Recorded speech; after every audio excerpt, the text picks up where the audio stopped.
Pernah nggak kalian jalan keluar rumah, terus di ujung gang ada Alfamart? Tepat di sebelahnya.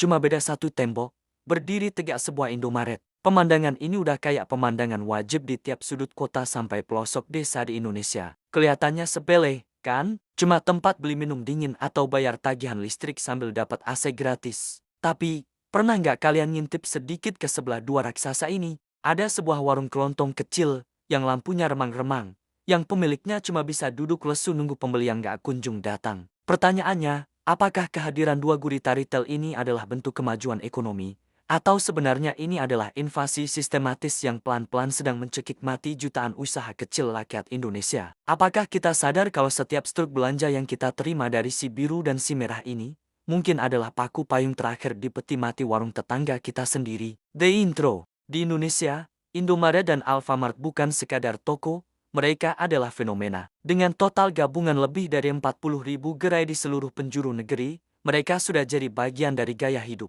Tapi di balik kemudahan belanja nyaman itu, ada tabir asap yang menutupi sebuah persaingan yang sangat tidak adil. Ada permainan di balik layar soal regulasi tata ruang yang sering kali rabun dan kekuatan modal yang nggak terbatas. Masalah ini jarang dibahas secara belak-belakan karena mereka adalah penyerap tenaga kerja yang besar dan penyumbang pajak yang masif. Tapi hari ini, gue mau bongkar rahasia kotor di balik ekspansi gila-gilaan mereka.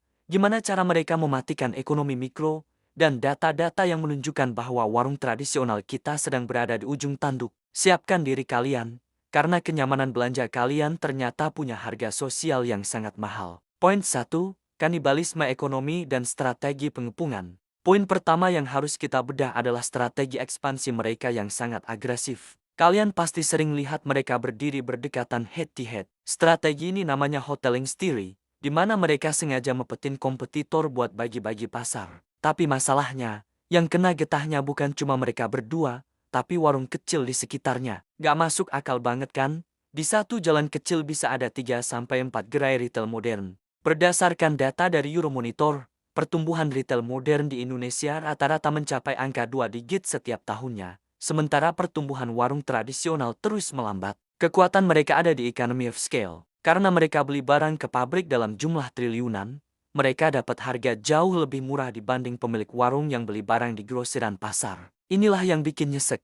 Warung biasa nggak bakal bisa menang perang harga. Belum lagi soal modal. Indomaret dan Alfamart punya sistem franchise dan pendanaan raksasa. Mereka bisa tahan rugi setahun 2 tahun demi mematikan kompetitor kecil di sekitarnya. Begitu warung-warung di gang itu tutup karena nggak kuat saing, barulah mereka memegang kendali penuh atas harga dan pilihan barang di wilayah tersebut. Ini bukan kompetisi, ini pengepungan. Poin 2. Manipulasi tata ruang dan lemahnya perlindungan lokal ini nih yang jarang orang tahu. Indonesia itu punya aturan soal zonasi dan tata ruang. Idealnya, minimarket modern nggak boleh berdiri terlalu dekat dengan pasar tradisional atau warung rakyat. Tapi kenyataannya, peraturan daerah perda seringkali kayak makan kertas kelihatan sangar, tapi nggak punya taring. Ada data menarik dari beberapa riset akademis yang menunjukkan bahwa banyak gerai retail modern yang izinnya nyelip atau menggunakan izin toko kelontong biasa padahal standarnya minimarket. Selain itu, kekuatan lobi perusahaan raksasa ini ke pemerintah daerah sangat kuat.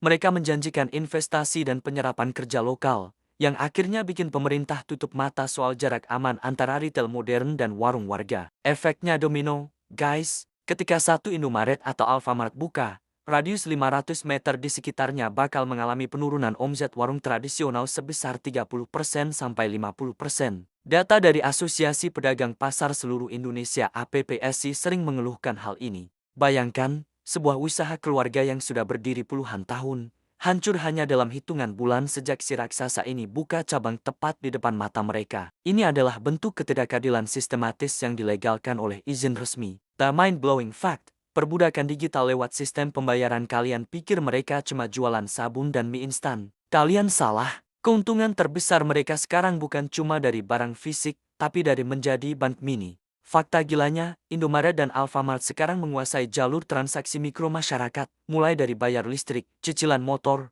tiket kereta, sampai top up saldo game. Dulu, orang kalau mau bayar tagihan atau beli pulsa perginya ke konter pulsa tetangga atau warung kelontong. Sekarang, semuanya ditarik ke meja kasir mereka. Warung biasa makin kehilangan alasan bagi pelanggan untuk mampir.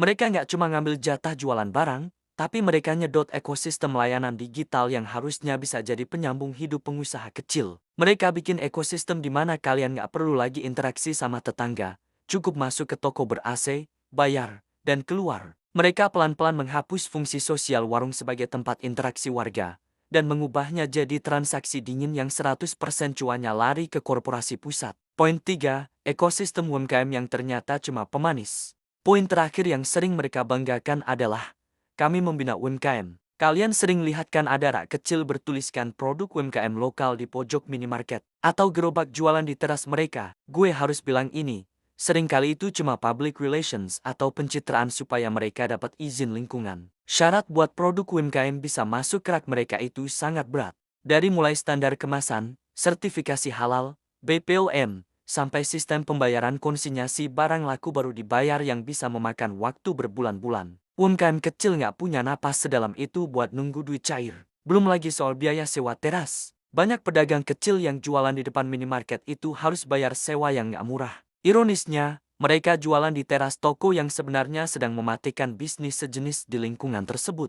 Mereka memberi ruang kecil di teras, tapi mengambil seluruh pasar di dalam wilayah tersebut. Ini adalah strategi cerdik buat meredam kemarahan warga lokal dengan memberikan sedekah berupa sedikit ruang usaha, sementara keuntungan besarnya tetap mereka sikat habis. Closing dan solution, gue nggak nyuruh kalian boykot total atau berhenti belanja di sana, karena gue tahu kadang kita butuh kecepatan dan kenyamanan. Tapi, video ini adalah pengingat bahwa pilihan belanja kita punya dampak nyata bagi ekonomi orang di sekitar kita. Apa yang bisa kita lakukan supaya warung tetangga nggak punah? Prioritaskan belanja di warung tetangga untuk barang-barang receh seperti telur, beras, atau rokok. Usahakan beli di warung sebelah rumah. Selisih 500 perak di sana adalah biaya buat sekolah anak tetangga kalian. Gunakan layanan lokal, beli pulsa atau bayar tagihan di konter pulsa milik warga. Jangan kasih semua kue ekonomi ke korporasi raksasa. Tuntut perda yang tegas. Sebagai warga, kita berhak protes kalau ada pembangunan retail modern yang melanggar aturan zonasi dan jelas-jelas bakal mematikan pasar rakyat di daerah kita. Ingat,